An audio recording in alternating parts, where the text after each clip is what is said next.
हरे कृष्णा। श्रील प्रभुपाद की जय।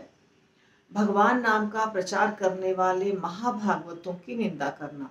जब हम किसी ऐसे व्यक्ति की निंदा करते हैं जो बहुत अच्छा भक्त है, जो भगवान के नाम का प्रवचन देता है, जो भगवान के नाम का प्रचार करता है, और हम यदि उसकी निंदा करते हैं, हम यदि उसकी चर्चा करते हैं कहीं बैठकर, उसके दुर्गुणों को देखते हैं, तो इससे हमारा बहुत नुकसान होता है। ये कृष्ण को पसंद नहीं है, कृष्ण बर्दाश्त नहीं करते हैं, और हमने जो नाम जप किया उसका प्रभाव हमें नहीं मिलता है।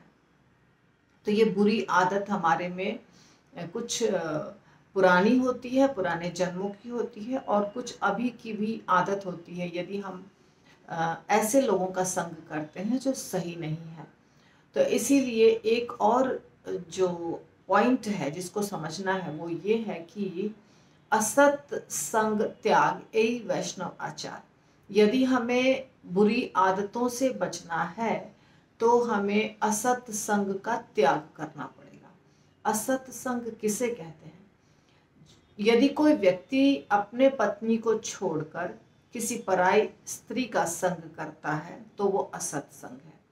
और यदि कोई ऐसा व्यक्ति है जो दूसरे स्त्री के साथ अपना संबंध बना के रखा हुआ है, और उस व्यक्ति के साथ भी यदि हम उठते बैठते हैं तो भी हम भी असत्संग कर रहे हैं। ये एक प्रकार का असत्संग है। दूसरे प्रकार का असत्संग है यदि हम नास्तिक के साथ, मायावादी के साथ, पाखंडी के साथ उठते बैठते हैं। तो यदि हम इन 3 प्रकार के लोगों के साथ उठते बैठते हैं, जो नास्तिक है, जो भगवान को नहीं मानता है, जो मायावादी है, जो पाखंडी है, तो इस असत संग के प्रभाव से हमारे अंदर बुरे विचार पैदा होंगे, बुरे वाइब्रेशंस पैदा होंगे, और हम साधु की निंदा करना शुरू कर देंगे। जो पहला नंबर अपराध है वो हम ज़्यादा करने लग जाएंगे क्योंकि हमारा संग अच्छा नहीं हो रहा है। तो यदि हम पहले नंबर अपराध से बचना चाहते हैं तो हमें ऐसे व्यक्तियों का संग बिल्कुल भी नहीं करना चाहिए जो साधु निंदा करते हैं, जिनके अंदर कुछ बुरी आदतें हैं। तो हम फिर बच सकते हैं इस अपराध से। हरि बोल।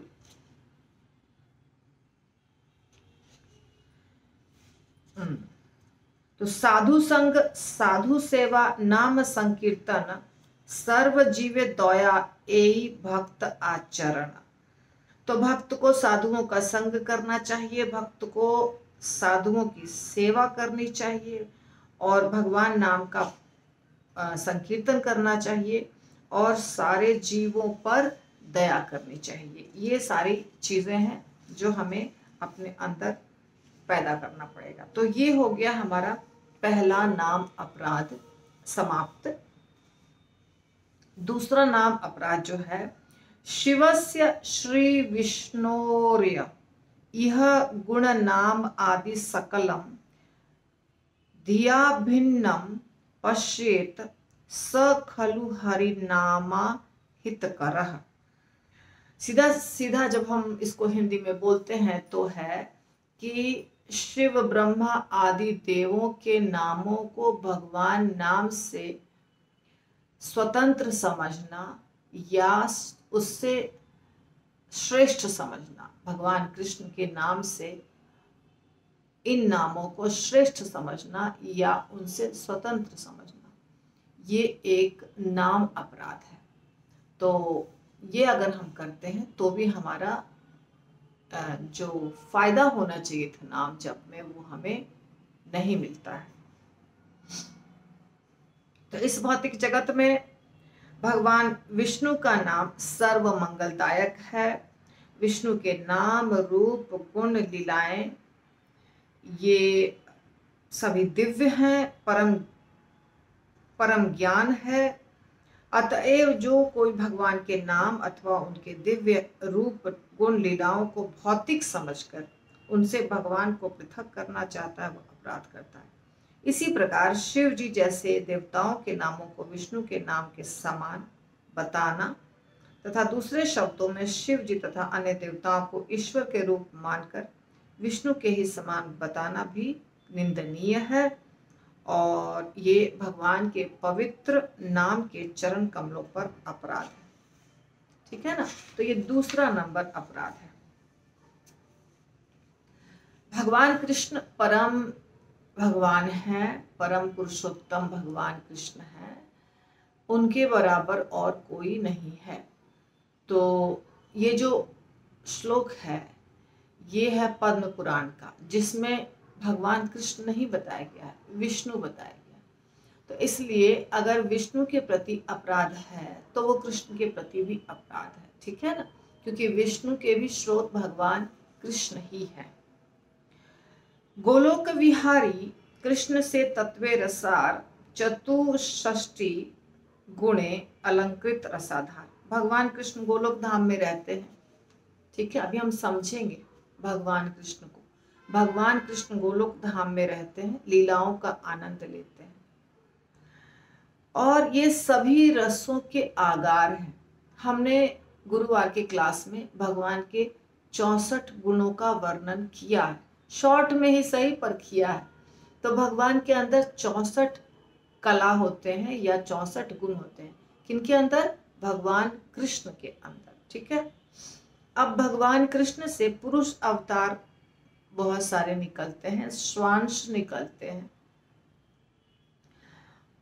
जो उनसे स्वांश निकलते हैं, प्लेनरी पोर्शन बोलते हैं जिनको हम हिंदी में स्वांश बोलते हैं, संस्कृत में या हमने आपको चैतन्य चरितामृत अभी जो पढ़ाया है उसमें बताया है 2 प्रकार के अवतार, प्रकाश और विलास। ठीक है ना, तो वो भी समझ सकते हैं। तो इनमें 60 गुण होते हैं। ठीक है, तो भगवान कृष्ण में कितने गुण होते हैं? 64। विष्णु तत्व में 60 गुण होते हैं, पुरुषावतार में या स्वांश अवतार में, ताकि उनके जो कार्य हैं, जो विष्णु भगवान के कार्य हैं, जो उनके अवतारों के कार्य हैं, जो पुरुषावतार, ये सब जो कार्य हैं उनके उस सुव्यवस्थित ढंग से चले। इसीलिए भगवान कृष्ण अपने गुणों में से 60 गुण उनको देते हैं। जब विस्तारित करते हैं तो 60 गुण भगवान कृष्ण के उनमें भी आते हैं। भगवान विष्णु के विभिन्न अंश, विभक्त शक्तियां 2 प्रकार के होते हैं। उनमें से एक अणु आत्मा में बूंद के भी अंश के बराबर 50 गुण पाए जाते हैं। जो हम सब हैं जीवात्मा, हमारे में 50 गुण पाए जाते हैं, भगवान के ही 50 गुण पाए जाते हैं, लेकिन बहुत कम मात्रा में। ठीक है, जब चैतन्य चरितामृत हम आगे बढ़ाएंगे तो आपको वो सब भी परसेंटेज के हिसाब से बता दूंगी। तो 50 गुण हमारे अंदर पाए जाते हैं जीवात्मा के अंदर, पर उसका परसेंटेज बहुत कम होता है।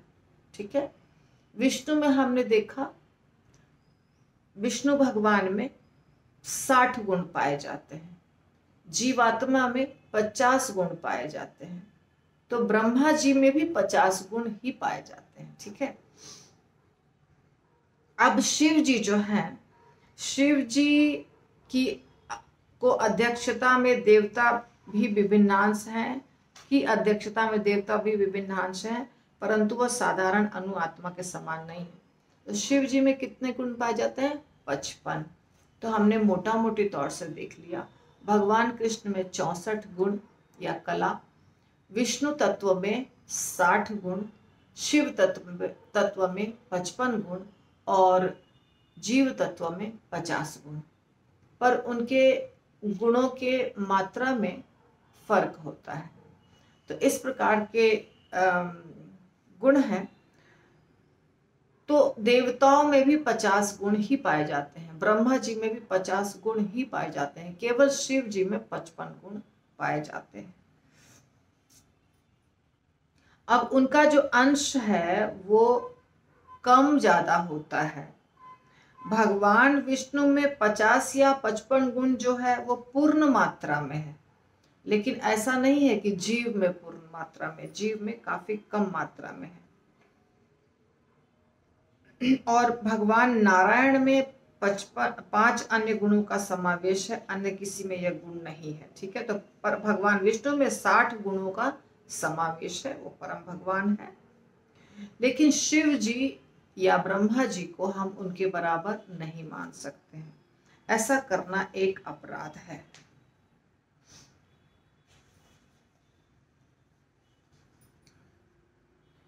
भगवान विष्णु भौतिक जगत के नियंता हैं। शिव जी की अध्यक्षता में सभी देवता उनके सेवक हैं, जो भगवान विष्णु के आदेश का पालन करते हैं। ठीक है, भगवान विष्णु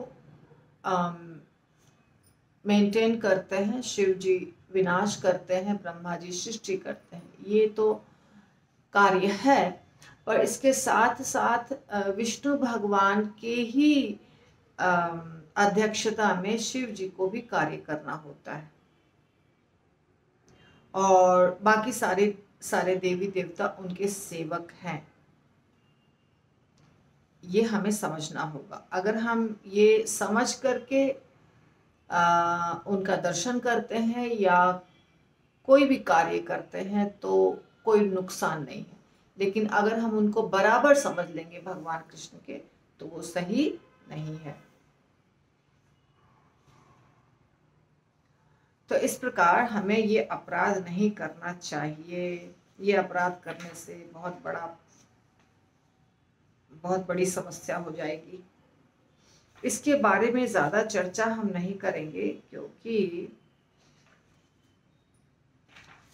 अब हम तीसरे अपराध पर जाएंगे। तीसरा अपराध जो है वो है गुरु की अवज्ञा। गुरु 4 प्रकार के होते हैं। एक पथ प्रदर्शक गुरु, एक शिक्षा गुरु, एक दीक्षा गुरु और एक चित्त गुरु, जिसको हम परमात्मा भी कहते हैं।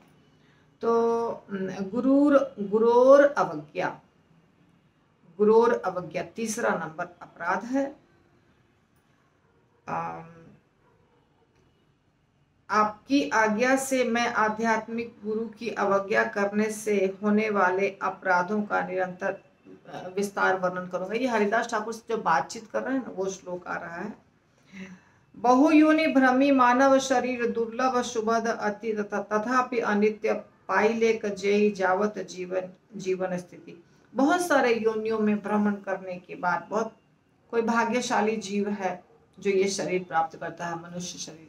ऐसा ही श्लोक एक और है, ब्रह्मांडे भ्रमिते कोनो भाग्यवान जीव, गुरु कृष्ण कृपा पाए भक्ति लता बीज। ब्रह्मांड में सारे जीव भटक रहे हैं, बहुत योनि बिता चुके हैं, अर्थात 84 लाख योनियां होती हैं, तो उनमें से बहुत सारी योनियां हम बिता चुके हैं, और अब हम आए हैं मनुष्य योनि में, और भगवान की कृपा से हमें अच्छे गुरु मिले हैं, और गुरु के कृपा से हमें भक्ति लता का बीज मिला है, जो भक्ति लता हमारे हृदय में गुरु ने स्थापित किया है।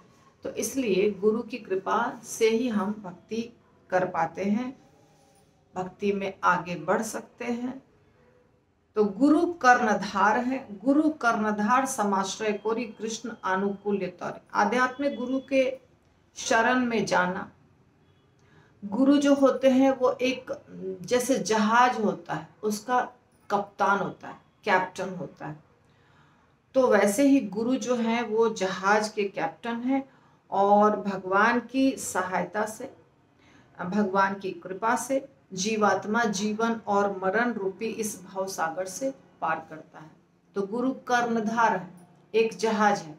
जहाज के ऊपर गुरु ने हमको बैठाया है, हम जाके उनके चरण कमलों का आश्रय लिए। उस जहाज को कौन चला रहा है? गुरु चला रहे हैं। ठीक है ना, कई जगह लिखा है जहाज जो है वो शास्त्र है।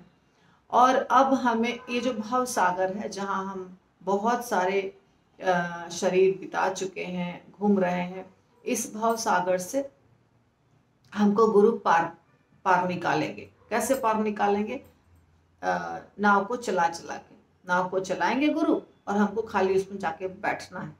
गुरु के आदेश के अनुसार हमें वहाँ बैठना है, जो बोलेंगे गुरु वो करना है। ऐसा नहीं कि एक बार हमने दीक्षा ले लिया, बस काम खत्म, उससे कुछ नहीं होता है। शांत कृष्ण भक्त लक्षण जे गुरु सदैन्य वचने तारे संतोष कोरिया कृष्ण दीक्षा लॉय जाए संसारेर पारे। जब जीव को गुरु से विनम्रता पूर्वक बात करनी चाहिए, बहुत विनम्रता पूर्वक। और एक भगवत गीता में भी श्लोक है, तद विद्धि प्रणिपाते न परिप्रश्ने न सेवया उपदेक्षन्ति ते ज्ञानम ज्ञानिनः तत्वदर्शिनः। तद विद्धि प्रणिपाते न परिप्रश्ने न, हमें गुरु के पास बहुत विनम्रता पूर्वक जाना चाहिए, उनसे प्रश्न करना चाहिए, उनसे जिज्ञासा करनी चाहिए कि हमें भक्ति कैसे करना है।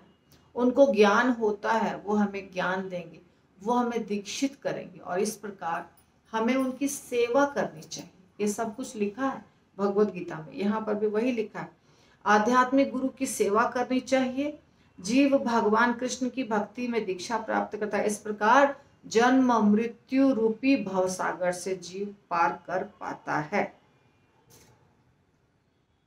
यदि हम गुरु के ही प्रति अपराध कर देंगे तो कोई उपाय नहीं है बाहर निकलने का। कहते हैं यदि भगवान के प्रति अपराध किया तो गुरु बचाएंगे बीच में आकर के। गुरु कुछ है श्लोक, हरि अपराधे गुरु कुछ है, मुझे याद नहीं आ रही है श्लोक या भजन कुछ है, जिसमें कि बताया गया है कि यदि भगवान के प्रति अपराध किया तो गुरु सहारा है, लेकिन गुरु के प्रति अपराध किया तो कोई सहारा नहीं है। क्योंकि गुरु के प्रति अपराध करने से भगवान नहीं बचाते हैं, भगवान के प्रति अपराध करने से गुरु बचा लेते हैं, लेकिन गुरु के प्रति अपराध करने से उस व्यक्ति का कोई और सहारा नहीं होता है। बहुत डेंजरस है गुरु अपराध।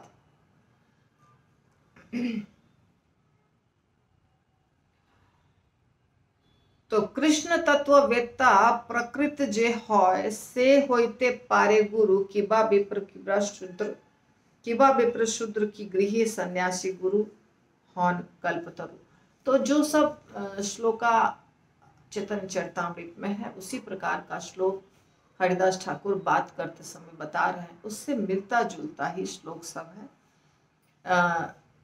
किबा विप्र किबा न्यासी शूद्र कैनो नॉय जेई कृष्ण तत्ववेत्ता से ही गुरु है। ये चैतन्य चरितामृत का श्लोक है कि जो व्यक्ति कृष्ण को जानता है वही आपका गुरु हो सकता है। वो किस आश्रम में है इससे कुछ फर्क नहीं पड़ता है, वो सन्यासी है कि ब्रह्मचारी है कि गृहस्थ है कि वानप्रस्थ है, ये बिल्कुल मैटर नहीं करता। यदि वो कृष्ण को जानता है, कृष्ण तत्व को जानता है, तो वो आपका गुरु बनने के लायक है, वो आपको भवसागर से पार करा देगा। यदि वो कृष्ण को नहीं जानता है तो वो किसी भी वर्ण का हो, किसी भी आश्रम का हो, वो आपके किसी काम का व्यक्ति नहीं है, वो आपको भगवान के धाम नहीं पहुंचा सकता है। इसीलिए तो गुरु जितने होते हैं, 4 प्रकार के गुरु हमने जैसे आपको बताए, चारों गुरु महत्वपूर्ण है। शिक्षा गुरु महत्वपूर्ण है बहुत ज्यादा, क्योंकि वो आपको जीवन भर शिक्षा देता है। दीक्षा गुरु उतने ही महत्वपूर्ण है, क्योंकि वो आपको भगवान से जोड़ते हैं। पथ प्रदर्शक गुरु बस एक बार अगर जोड़ दिए और फिर गायब हो गए पथ प्रदर्शक गुरु, तो फिर उनका एहसान तो पूरा जीवन मानना पड़ेगा, क्योंकि उन्होंने ही आपको जोड़ा भगवान से। परंतु उनका फिर कोई रोल अगर नहीं रहता है तो हमको ज़्यादा इंटरेक्शन या हमको उनके साथ ज़्यादा बातें करना, लेन देन कुछ मौका नहीं मिलता है। और चैत्य गुरु जो होते हैं, जिनको परमात्मा भी कहते हैं, वो हमारे हृदय में होते हैं, वही सब कुछ करते हैं। जब हमारे अंदर योग्यता होती है तो चैत्य गुरु हमें शास्त्रों से मिलवाते हैं, दीक्षा गुरु से मिलवाते हैं, शिक्षा गुरु से मिलवाते हैं, मंदिर से मिलवाते हैं, पथ प्रदर्शक जितने भी गुरु हैं, जितने भी मंदिर हैं, शास्त्र हैं, सबका जो इंतजाम करते हैं वो चैत्य गुरु करते हैं, परमात्मा करते हैं। परमात्मा की मर्जी के बिना तो एक पत्ता भी हिलता नहीं है। तो गुरु की आज्ञा का पालन करने का मतलब क्या होता है? गुरु की आज्ञा का पालन करने का गुरु को की अवज्ञा, उनके आज्ञा को काट देना, अवज्ञा का मतलब होता है जो उन्होंने आज्ञा दिया उसको नहीं मानना, ये अपराध है। और ये बहुत आराम से करते हैं लोग, बहुत आराम से अवज्ञा करते हैं, समझते ही नहीं है कि गुरु की अवज्ञा क्या होती है। जो अच्छा लगा, जो हमारे मन के हिसाब का है उतना बात मान लेंगे, और जो हमारे मन के हिसाब का नहीं है वो नहीं मानेंगे। ऐसा होता है। आप लोग सब अपने दिल से पूछिए, ऐसा करते हैं कि नहीं करते। आप सोचेंगे कि माता जी तो ऐसे ही बोल रही है। माता जी ऐसे ही नहीं बोल रही है, ये सिंपल है, एकदम सिंपल। गुरु की अवज्ञा अर्थात गुरु की आज्ञा का पालन नहीं करना।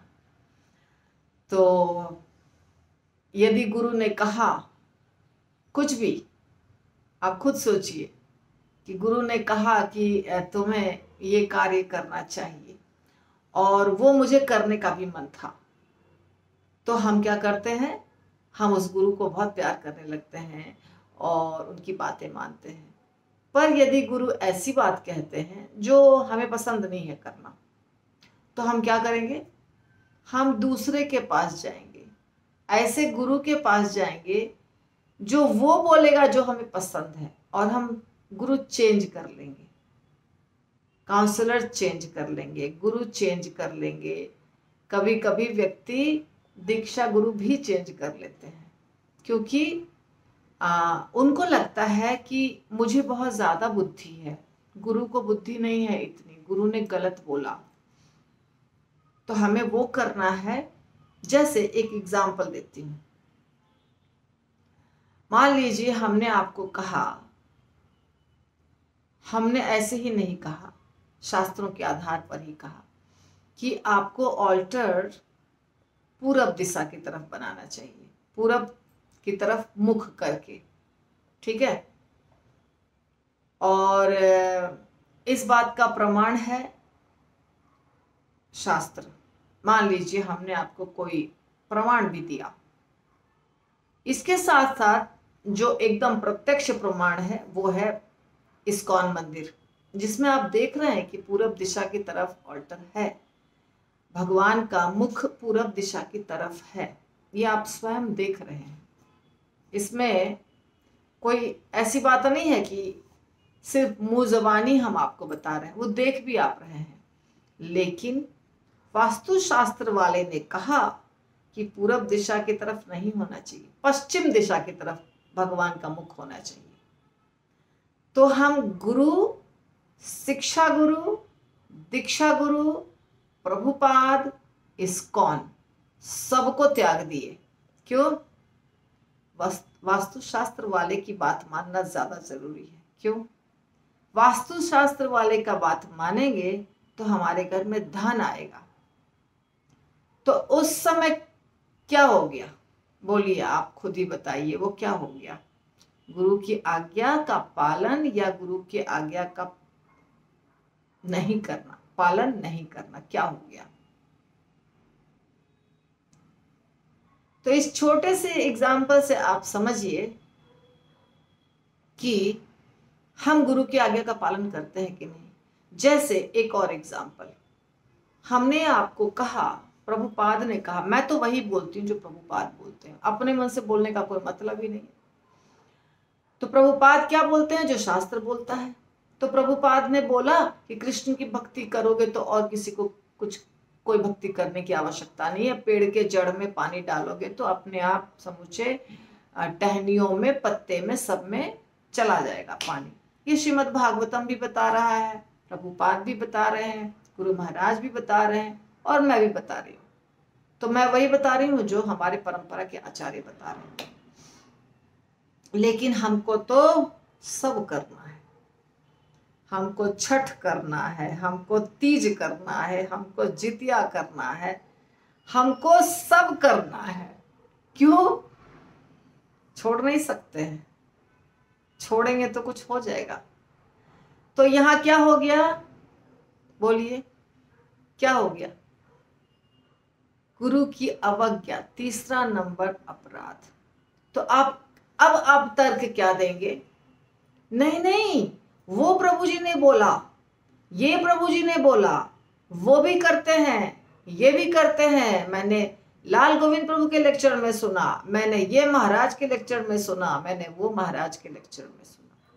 तो इसका मतलब ये हुआ कि जो आप करना चाहते हैं, जब आप जो चीज करना चाहते हैं, उस चीज को जो भी व्यक्ति हाँ बोल रहा है करने के लिए, उस समय वो गुरु बन जाता है।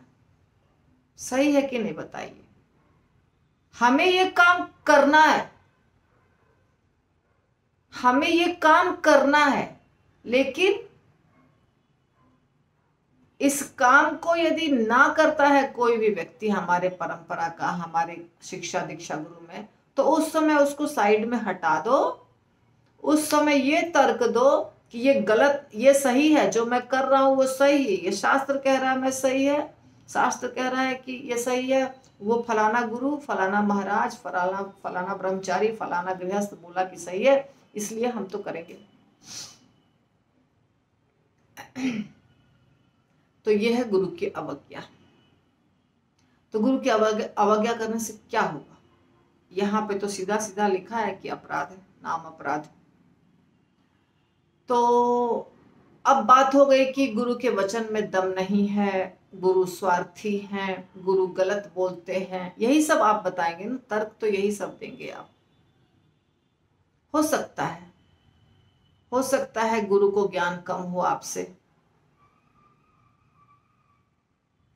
ये हो सकता है आपको गुरु से ज्यादा ज्ञान हो गया हो। मेरी बात बुरी लग रही है पर सच है। लेकिन जो गुरु बोलेंगे उसमें शक्ति है, उसी में शक्ति है, वो करने से ही फायदा होगा। क्यों? गुरु के पीछे पूरे परंपरा की शक्ति है, गुरु के पीछे भगवान की शक्ति है। गुरु अकेले कोई अपना जादू नहीं चलाता है, उसके पीछे पूरा सपोर्ट सिस्टम है, जिसके कारण गुरु जो बोलते हैं वो करने में फायदा है। और गुरु गलत बोलते भी नहीं है, गलत नहीं बोलते हैं। तो ये है अपराध। इस बात को प्यार से समझ जाइए, नहीं समझेंगे तो अच्छा नहीं होगा। समझे? जिद करना अच्छी बात नहीं है। हम जो जिद पकड़ के बैठे रहते हैं ना, हम यही करेंगे, हम यही करेंगे, ये बहुत गलत है। तो गुरु का कुछ नहीं बिगड़ता है, बिगड़ता किसका है? बिगड़ता है शिष्य का। गुरु बहुत प्रकार की आज्ञा देते हैं। कुछ आज्ञा ऐसी होती है जो हमसे हो नहीं पाता है, उसमें अब प्रॉब्लम नहीं है, उसमें प्रॉब्लम नहीं है। जैसे गुरु ने कहा सुबह 4:30 बजे मंगल आरती करो, और हमारा शरीर कोऑपरेट नहीं करता है, हम नहीं कर पाते हैं, हम बीमार हैं फॉर एग्जाम्पल, तो हम चाह रहे हैं करना लेकिन हम नहीं कर पा रहे हैं, इसीलिए बहुत बड़ा अपराध नहीं है। लेकिन अगर गुरु कहते हैं तुमको नॉनवेज नहीं खाना है, तुमको प्याज लहसुन नहीं खाना है, तो उसमें ऐसी कोई बात नहीं कि हो नहीं पा रहा है। वो तो कोई ऐसी बात नहीं कि हो नहीं पा रही है कि हमको खा लेना जरूरी है।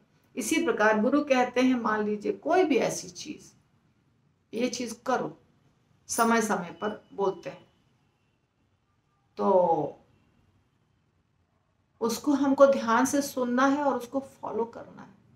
अगर उसमें हमने किंचित मात्र भी मिलावट किया, बस खत्म, अपराध हो गया। सच बोल रही हूं, अपराध हो जाता है।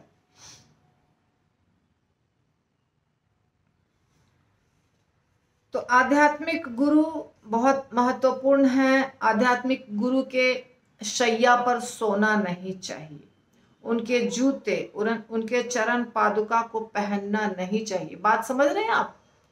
उनके बेड पे भी लोग बैठ जाते हैं, मैंने देखा है, गुरु महाराज के बेड पे लोग बैठ जाते हैं, ये बहुत बड़ा अपराध है। उनके बेड पे नहीं बैठ सकते हैं, उनके जूते, अगर आपको उनका जूता कहीं से लेके जाना है यहाँ से वहां, तो आप उनके जूते को हाथ में लेके जाएंगे, उसको पहन नहीं सकते हैं, ये बहुत बड़ा अपराध है। और गुरु की जो छाया होती है, उनका जो शरीर है वो जो चल रहे हैं, तो शैडो अगर हो रहा है तो उनके शैडो पर भी पैर नहीं रखना चाहिए। ठीक है, आपने सुना है, गुरु गोविंद दोनों खड़े काको लागू पाए, बलिहारी गुरु आपने गोविंद दियो बताए। भगवान से भी ज्यादा महत्व दिया जाता है गुरु को, क्योंकि अगर गुरु नहीं होते तो भगवान से कौन मिलाता हमें, बताइए। भगवान से कनेक्ट किसने किया है हमें, गुरु ने किया है। ये ब्रह्मांड की जो चर्चा मैं आपको बार बार करके बताती हूँ, इतना मोटा ब्रह्मांड का लेयर है, इस ब्रह्मांड से पार कौन कराएगा हमको, बाहर कौन निकालेगा हमको, गुरु निकालेंगे। तो गुरु के उनका जो उच्छिष्ट होता है भोजन, उसका आदर करना चाहिए। उनके साथ कभी खराब शब्द का प्रयोग नहीं करना चाहिए, बहुत बड़ा अपराध है। इससे बचने के लिए मैं कभी अपने गुरु महाराज से ज्यादा बात नहीं करती हूँ, क्योंकि ज्यादा अगर बात करूंगी तो कुछ निकल सकता है। हम बद्ध जीवात्मा है, तो मैं जब वो बुलाते हैं तब जाती हूँ और चुपचाप बैठती हूँ, जितना पूछते हैं उतना बोलती हूँ। और यदि मुझे कुछ इम्पोर्टेंट बोलना है तो फिर मैं बोलूंगी, महाराज जी ये चीज मुझे आपको बोलना है, कोई भक्त के बारे में कोई चर्चा है या कुछ, या अपनी समस्या है कोई। बहुत कम, बहुत कम। ज्यादा मैं कोशिश करती हूँ सेवा करते रहूं, बोलू नहीं ज्यादा, गुरु महाराज से ज्यादा बात नहीं करो, खाली दंडवत प्रणाम करो। क्यों? क्योंकि ज्यादा बात करने से कुछ गलती हो सकती है, गलती होना नहीं चाहिए। गलती होना हो गया तो सब खत्म हो जाएगा, इतना जो मेहनत किया सब खत्म हो जाएगा।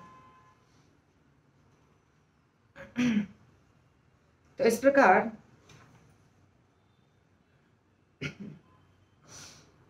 बहुत अच्छा अच्छा पॉइंट है यहाँ पे सीखने के लिए।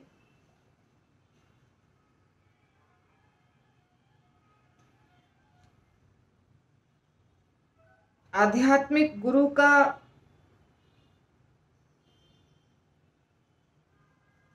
आध्यात्मिक गुरु की अवज्ञा नहीं करनी चाहिए, बहुत बड़ा अपराध है। संसार में सबसे बड़ा पापी वो व्यक्ति है जो आध्यात्मिक गुरु का अपराध के प्रति अपराध करता है।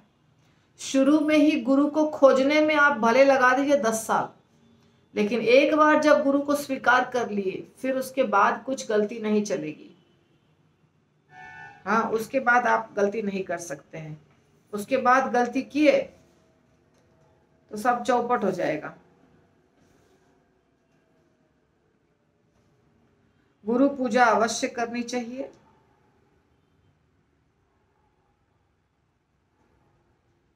यहाँ लिखा है, दीक्षा गुरु शिक्षा गुरु दुहे कृष्ण दास, दोहे ब्रज जन कृष्ण शक्ति र प्रकाश। दीक्षा गुरु शिक्षा गुरु दोनों भगवान कृष्ण के दास हैं, वे दोनों ही ब्रजवासी हैं, दोनों भगवान कृष्ण की शक्ति की अभिव्यक्ति हैं।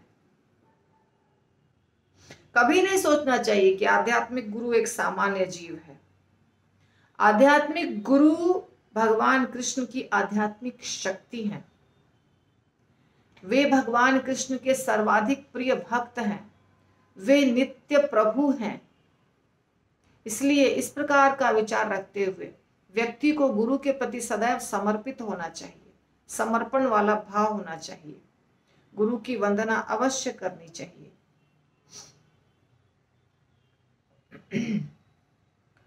ठीक है, तो हमारा आज का ये तीसरा नंबर अपराध हो गया। यदि आप लोगों को कभी प्रश्न कुछ उठता है तो आप कमेंट बॉक्स में लिख सकते हैं और उस टॉपिक के ऊपर मैं फिर बोल सकती हूँ या आपके प्रश्न का उत्तर दे सकती हूँ। यदि आपको अच्छा लगता है जो भी लेक्चर हो रहा है यूट्यूब पे, तो आप प्लीज़ लाइक करिए, शेयर कीजिए और सब्सक्राइब कीजिए। हरि बोल।